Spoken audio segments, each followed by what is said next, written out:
Hey everyone, we're doing a promo right now where we're going to let you know about the holiday schedule for SBR videos and the Loshak and the Bag show. Since I have seniority over Jim, Jim's the one who has to look like a fucking geek with the hat on.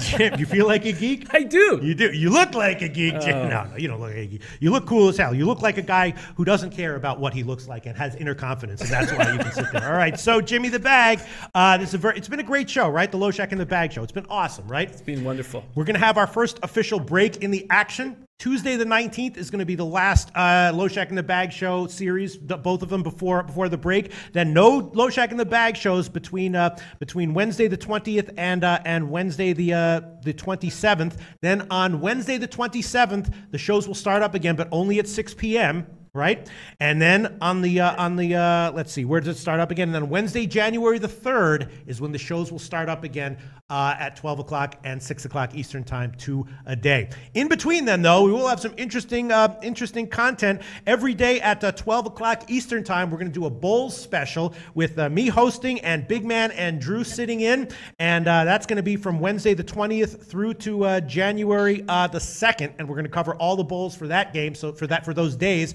So that's going to be at 12 o'clock Eastern time from Wednesday the 20th until January the 2nd. And then, of course, when January the 3rd comes around, it's back to 2 shows a day. You think the show will be as popular, more popular, or possibly less popular when we pick it up again twice a day on January 3rd? I think people will be missing it desperately. You think so? Yeah. I hope so. Man. I hope so. Because I'll be missing it desperately. So we hope that all of our regular viewers are upset by this news, and we'll be happy and counting the days until January 3rd comes around, which is when we'll start doing it twice a day. Hi everyone, welcome to SBR Sports Picks. My name is Peter Loshak. This is the daily Bulls coverage specials that Big Man on Campus, Drew Martin, and I have been doing for 3 days now so far. Big Man on Campus and I 2-2 each in our picks. Drew Martin in the lead right now, 3-1.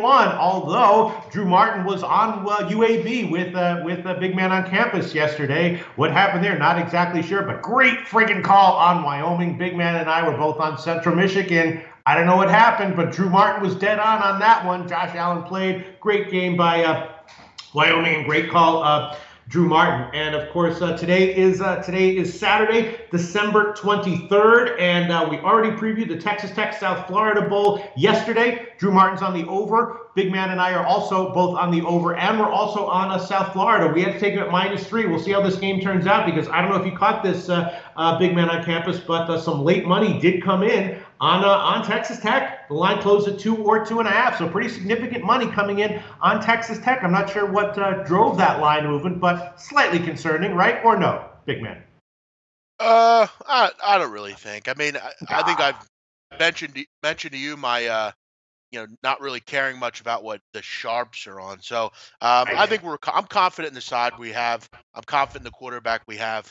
I would have liked to have gotten that 2.5 or 2, but 3's 2. Yeah. Yeah, Heritage has 2, yeah. Yeah, Drew Martin, you didn't give it as an official pick, but you sort of endorsed it as a lean South Florida yesterday. I don't know. I'm not seeing why someone would be tempted to take Texas Tech. Obviously, we talked about how South Florida played a relatively weak schedule this year, but I don't know. I think they roll at least by 3. Someone was betting Texas Tech. Would that concern you as a bettor of South Florida, Drew Martin? Pete, I actually think it does a little bit, but I think it has more to do with the weather, it being kind of not as bad as a lot of people thought, which I think kind of helps the Texas Tech side. Right, and it also, I guess, helps our totals plays, which did go up a teeny bit. We all took 65.5 yesterday, and there were still some 65.5s, but you wager closed at 67, Pinnacle at 66, Heritage 66.5. So that might be the answer. All right, hopefully we'll have South Florida rolling, and we'll get an over, and we'll all get a bunch of winners and add to our record. Right now, we're going to look at 2 bowls that go today. The first one, of course, Army and San Diego State, the Armed Forces Bowl. Now, of course, we're giving picks in every bowl here, but some we're betting and some we're completely passing on. And my 2 losses so far this year in these bowls are games that I definitely passed on. And I think I might be staring at another loss on my pick here, because this is a bowl that I'm definitely not going to be betting. Army against San Diego State. We know the deal here, right? San Diego State, very, very impressive team. Rashad Penny, just a beast. Now going up against, the Army option offense. Army's always dangerous as an underdog here. Obviously, we would expect a low-scoring game, but similar to the Wyoming and Central Michigan game, which was modest scoring, total might be a little bit too low, and the over might actually be the right play. Big question is, will Army be able to stop Rashad Penny? Will San Diego State be able to stop Army's option offense? And how many possessions will there be in this game? Is the over or under the better play here as far as the total is concerned? As far as my lean right now, I'm not even going to make a decision on what my leans are until I hear what you have to say. Let's start with you, Drew Martin. I'm sure you looked at some key factors here, crunched some numbers. What's your take on this game? Army's a pretty sizable dog here, so even if they get manhandled, I could see him covering. What do you think, Drew? Yeah, Pete, I mean, as a side perspective, I'm actually interested in what BMOC has to say. I know he knows the military academies very well. From a totals perspective, you bring up it's a low total in the mid 40s, but I'll tell you two big reasons. I actually like the under. We're giving Rocky Long extra preparation time for the option offense. And also when you look at the Army defense and who they struggled against the likes of North Texas, that mean green spread them out offense. When you look at the games where they played against Navy, against Air Force, more of a running option attack. And I know San Diego State's not the option attack, but they are running focused. Army played well against that type of profile, so I think that their defense can stand up. And I actually think that this total has some value still on the under, Pete. Yeah. That's what I was leaning. That's what I was thinking about as well. Although it does concern me a little bit that San Diego State did play. They already played a service academy, right? They played Air Force, which I think on paper at least has a significantly worse running game than Army. And that game was close. And that game actually went into the 50s. That game went over. Drew Martin, I'm sure you're aware of that result. Does that result shed any light on what we're likely to see here? Sure. I mean, I think you need to bring it into perspective, but the extra preparation time for Rocky Long's defense, I would put more emphasis on that to give them extra time to prepare for the option. So I think that it does matter, Pete, but I like the extra preparation time more. Okay, some interesting comments before we get to a big man's take on this game. First of all, Ron Figg says it's up to 7 here in Vegas, and we do use UWager lines as one of our books, and UWager does have 7. So if any of us want to take Army here plus the points, we will be able to give ourselves 7. Go Sun saying San Diego State -6 and the under, and Joe Everett saying San Diego State will run up and down the field on Army's defense, which would make me nervous for a play on the under if he's correct. Most people here are leaning San Diego State. I'm not seeing anyone as yet saying they like Army plus the points. Big man on campus, you follow these service academies very closely and tend to have a very good read on them. This is a tough one, though. This is a tough one. What's your take on this game, big man? Yeah, I think quickly, Peter, it's important to mention that San Diego State, that our Air Force game, the weather was incredibly poor in that game. Rain was awful. They actually had to delay the game, and there wasn't a halftime, I don't think, due to the weather. But they were able to move the ball and score some points, interestingly enough. But, yeah, I'm actually going to go with San Diego State here, and a pretty confident play, frankly. Rocky Long is a guy that many moons ago was a triple option quarterback at New Mexico. He's one of the better triple option defensive coaches I've seen. He's always done a very good job against such offenses. And look, I mean, you got to wonder, Army, off that Commander-in-Chief trophy, they haven't won that in 21 years. Is there thoughts here, a little bit still on that a little bit? And look, I mean, San Diego State's been a good road team all year. I know it's not a true road game, but they're 5-0 ATS on the road. They have Rashad Penny, and I don't have a reason to think he's not going to run all over Army. San Diego State, as I said with Rocky Long, they do a great job against the run in general. 9th in the country against the run. And you look at little things in games like this, because obviously both rush offenses should have some success. I look at San Diego State. They can move the football through the air a little bit. They're always very good with turnover margin. The only concern that I have on SDSU is after that Boise State game, they tailed off a little bit. They lost to Fresno, and their chance at a New Year's Eve bowl was kind of lost. Do they think they're maybe should be at a better, bigger bowl game? That's a concern on motivation. But overall, they're always fairly good in bowl games. I give them a pretty solid edge here. Army's a good football team, but when you have a guy like Rocky Long at the helm, I don't really want to bet against him, especially with extra time to prepare against the option.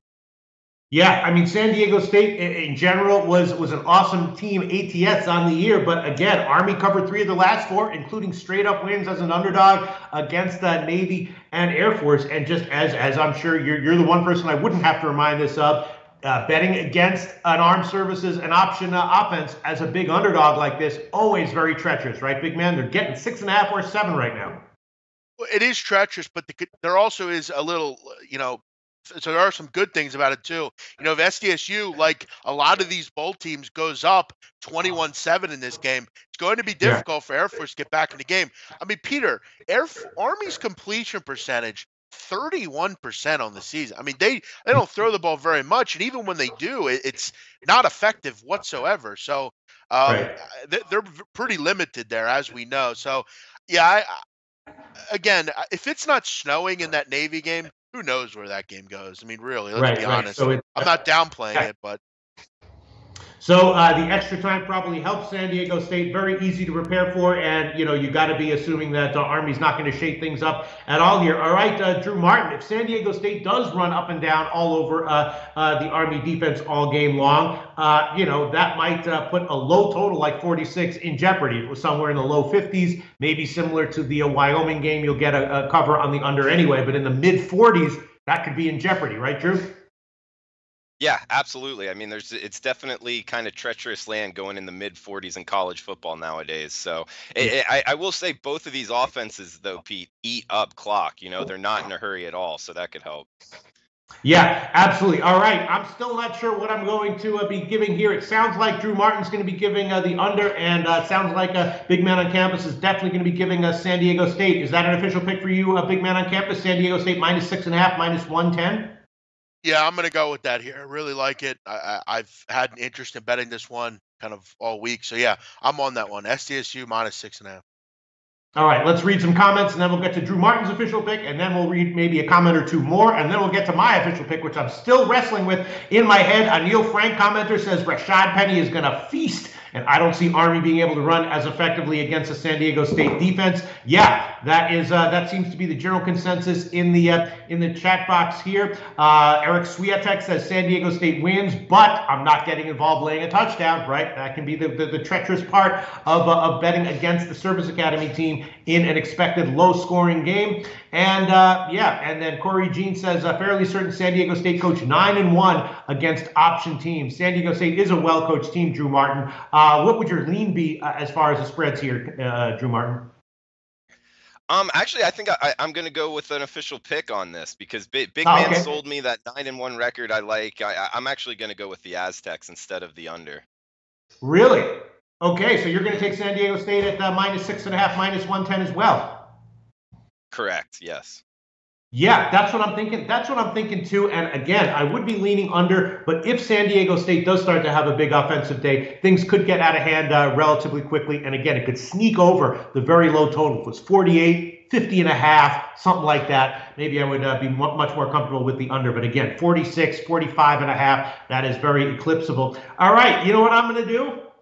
I'm gonna make it a little menage a trois here. I'm gonna take San Diego State minus 6.5 with you guys. Drew Martin, Big Man on Campus, and I are all on San Diego State minus 6.5, minus 110 as for our official picks, which is also what happened with the over in the Texas Tech game. We'll see if when all three of us are on the same side, if it's at the end of today, 0-2, 1-1, or maybe 2-0. But I'm going to take San Diego State as well. Just a judgment call. Again, that Rashad Penny will have another big day, and that Army won't be able to shake things up offensively enough to move the ball on San Diego State, who will have a long time to prepare, and of course has already seen an option offense this year and did win the game. It was relatively close. All right. There we go. Here we go. And Rob John says, Corey Jean, public is 70% on Aztecs. Drew Martin, I don't even have to ask Big Man. Big Man doesn't give a flying fuck about that one. Drew Martin, how do you feel about that 70% of the public is leaning on the Aztecs? I don't like it, but anytime I start putting too much emphasis into that kind of stuff, you can kind of confuse yourself. So I try to throw a lot of that out, Pete. Hey, Peter? Yeah? I do want to make a point. I don't care at all about public or sharp money in college sports, but in NBA, I almost exclusively bet against that, which is interesting. Right. So I do want to make that point. But yeah, in a game like this, I think one of the commenters makes a good point, though. I mean, the last thing we saw between these teams was Army, getting the job done against Navy on national TV, the only game on the card. So yeah, that could make some waves too. We got a little time till this game gets going, but I got a feeling we got a winner here, boys.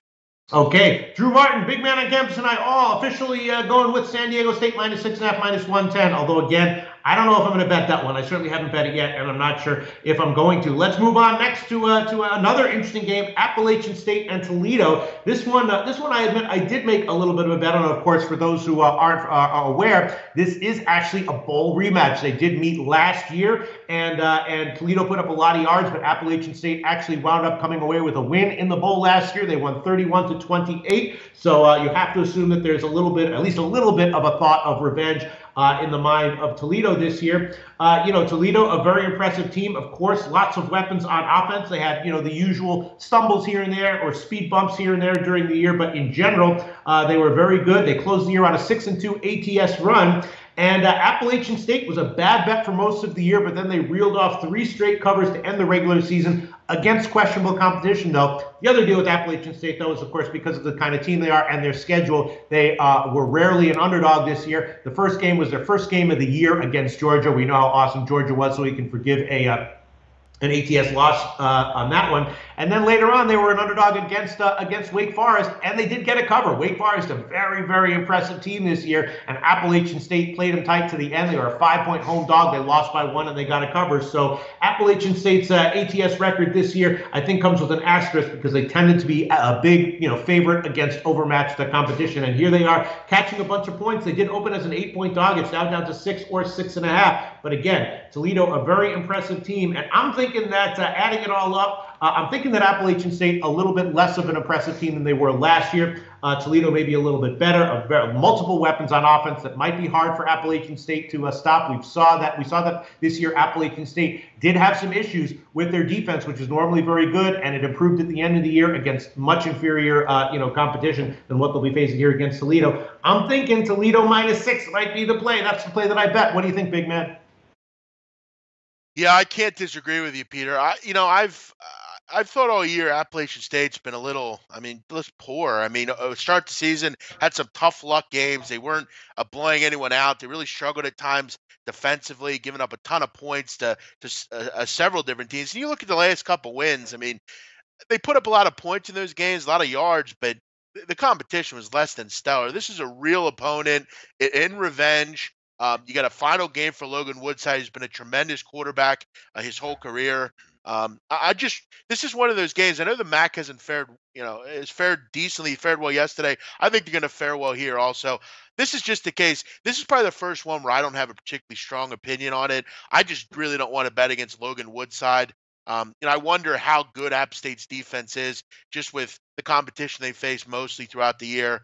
On offense, Toledo just kind of hums. They're well coached. Defense, I think they're good enough. I get a kind of a lean to the over 61. Mm-hmm. I think App State, I think they could put up 24 in this game. I think if they can do that, I think this game will get up and over. Toledo shouldn't have any problem moving the football. We saw App State really come on late offensively towards the end of the year. 2 good quarterbacks, a good run game for App State. I could see 61 getting up and over the total. I haven't been able to look at the weather, though, there in Mobile. I'd imagine it'll be good. That's probably the only interest I have here, over, and a slight lean to Toledo also.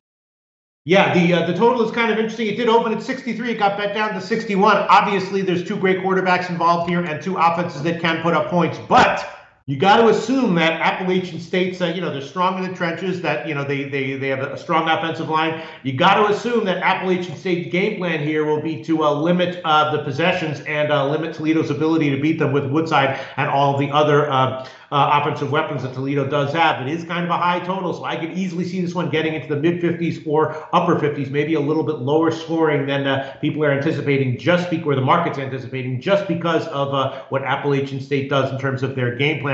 Drew Martin. But the problem is, Peter. Go ahead. Real quick, they also give up 31 points to New Mexico State, 30 to UMass, 52 to UL Monroe. They can be beaten through the air, and if anyone's going to do it, it's Woodside. He's extremely effective. Yeah, Toledo scares me. I'm definitely leaning Toledo here -6, and the total I'm staying way off of just because I'm not exactly sure what Appalachian State's game plan is going to be. They're also very vulnerable defensively. I think they're going to be vulnerable defensively in this game. Maybe the Toledo team total over might be the best way to go here. Drew Martin, I'm thinking about Toledo -6. What do you think about that one, Drew Martin? I agree with you, Pete. I mean, you guys both make good points. Pete, you brought up the point that it is a rematch. Last year, I believe they played in Montgomery, so they're just going to take, I think that's I-65 down to Mobile. And big man, it looks like it's 60 degrees. It should be a nice night, cool night in Mobile here. And App State from last year, I think they regressed, and I think Toledo got better. So App State at 5-7 ATS this year in the Sun Belt, just not very impressive. When you look at their wins of who they beat, there's not a lot there. I would say their best win is New Mexico State, maybe Idaho. There's just not a lot of good wins. They did not play Troy or Arkansas State in the Sun Belt this year. They really lucked out schedule-wise. And also looking into this coaching-wise, a lot of people think, Scott Scatterfield's, this great coach for App State. He is a good coach. But on the other side, Jason Candle was the MAC head coach of the year. His pedigree coming up from Mount Union. I really like this kind of coaching profile for Toledo. I think they have the coaching advantage. And also longtime assistant, their longest tenured assistant for App State, the defensive coordinator. He's leaving for Georgia Southern. I know he's coaching in this game, but he's got one foot out the door to their rivals pretty much in the Sun Belt. So keep that in mind when having to face Woodside as the opposing quarterback. I think he might be throwing footballs on Sunday. So I just think Toledo this one kind of could get away from App State. I like the Rockets minus the points. Yeah, that's what I think as well. I bet this one, and I will make this one my official pick for this bowl game. I'm going to take Toledo -6. The best line right now is -6, -106 at betonline sportsbetting.ag. So my official pick on this one, Toledo -6, -106. Drew Martin, what's your official pick here? Toledo as well? Yeah, Toledo minus the points. -6, -106, and nothing on the total? No, nothing on the total. Nothing on the total. I like the Rockets minus the points though. Okay, and Big Man on Campus, what will your official pick be for this one? Yeah, I said I'm going to give a pick. I'll go join you guys and agree with Toledo. I just think Woodside's going to be too much. Good point by Drew on the coach with one foot out the door. I'll agree. Okay, the second menage a trois of the day. Drew Martin, Big Man on Campus, and I all on Toledo -6. So we're either going to look like a brain trust of geniuses here or a brain trust of friggin' morons, or maybe half and half if one wins and one loses. But Drew Martin, Big Man on Campus, and I all agreeing on our picks today. All three of us taking Toledo -6, -106, and all three of us taking San Diego State -6.5, -110. Imagine if both of those cash, we're going to be able to come back on Tuesday and be like, man, we are a veritable brain trust of college football handicapping talent here. Drew Martin and Big Man on Campus, thanks so much for joining us once again. That's it for today's show. We will be taping the Hawaii Bowl, which will be up as soon as it's taped, and then we will be off until Tuesday when the bowl games resume with 3 bowls on Tuesday, December 26th. We'll be back at 12 o'clock Eastern Time, Tuesday, December 26th to cover those games. Thanks, everyone, for tuning in. Thank you.